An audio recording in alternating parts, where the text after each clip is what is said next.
जय श्री हरि। अजा एकादशी का महत्व।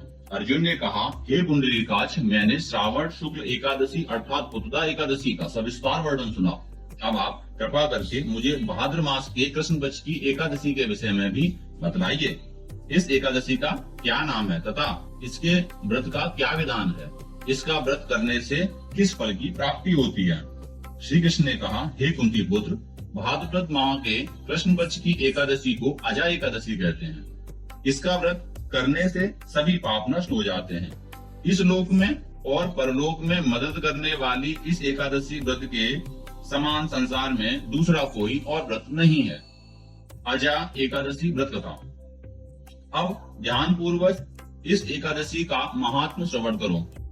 पौराणिक काल में भगवान श्री राम के वंश में अयोध्या नगरी में एक चक्रवर्ती राजा हरिश्चंद्र नाम के राजा हुए थे। राजा अपनी सत्यनिष्ठा और ईमानदारी के लिए प्रसिद्ध थे।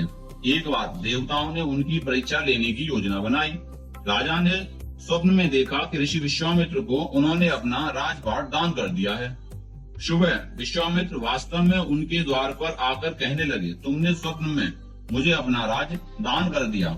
राजा ने सत्य निष्ठ व्रत का पालन करते हुए संपूर्ण राज विश्वामित्र को सौंप दिया। दान के लिए दक्षिणा चुकाने हेतु राजा हरिश्चंद्र को पूर्व जन्म के कर्म फल के कारण पत्नी, बेटा एवं खुद को बेचना पड़ा। हरिश्चंद्र को एक डोम ने खरीद लिया जो शमशान भूमि में लोगों के दाह संस्कार का काम करवाता था। स्वयं वो एक चंडाल का दास बन गया।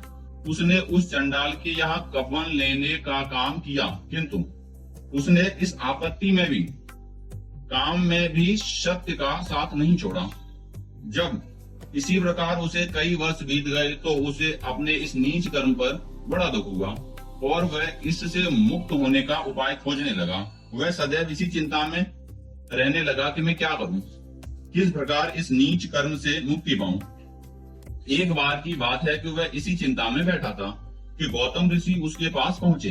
हरिश्चंद्र ने उन्हें प्रणाम किया और अपनी दुख भरी कथा सुनाने लगे। राजा हरिश्चंद्र की दुख भरी कहानी सुनकर महर्षि गौतम भी अत्यंत दुखी हुए और उन्होंने राजा से कहा, हे राजन, भादो माह के कृष्ण पक्ष की एकादशी का नाम अजा है। तुम इस एकादशी का विधान पूर्वक व्रत करो तथा रात्रि को जागरण करो। इससे तुम्हारे सभी पाप नष्ट हो जाएंगे।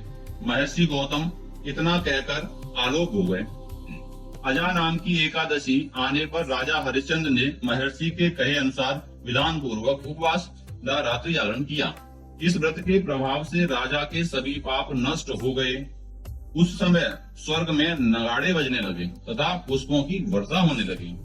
उन्होंने अपने सामने ब्रह्मा, विष्णु, महेश तथा देवेंद्र आदि देवताओं को खड़ा पाया। उन्होंने अपने मृतक पुत्र को जीवित तथा अपनी पत्नी को राजसी वस्त्र आभूषणों से परिपूर्ण देखा। व्रत के प्रभाव से राजा को पुनः अपने राज्य की प्राप्ति हुई। वास्तव में एक ऋषि ने राजा की परीक्षा लेने के लिए यह सब कौतुक किया था, परंतु अजा एकादशी के व्रत के प्रभाव से ऋषि द्वारा रची गई सारी माया समाप्त हो गई और अंत में हरिश्चंद्र अपने परिवार सहित स्वर्ग लोक को गया। हे राजन, यह सब अजा एकादशी के व्रत का प्रभाव था। जो मनुष्य इस उपवास को विधान पूर्वक करते हैं तथा रात्रि जागरण करते हैं, उनके सभी पाप नष्ट हो जाते हैं और अंत में वे स्वर्ग को प्राप्त करते हैं। इस एकादशी व्रत की कथा के श्रवण मात्र से ही अश्वमेध यज्ञ के फल की प्राप्ति होती है। इस प्रकार अजा एकादशी व्रत कथा समाप्त हुई। जय श्री हरि।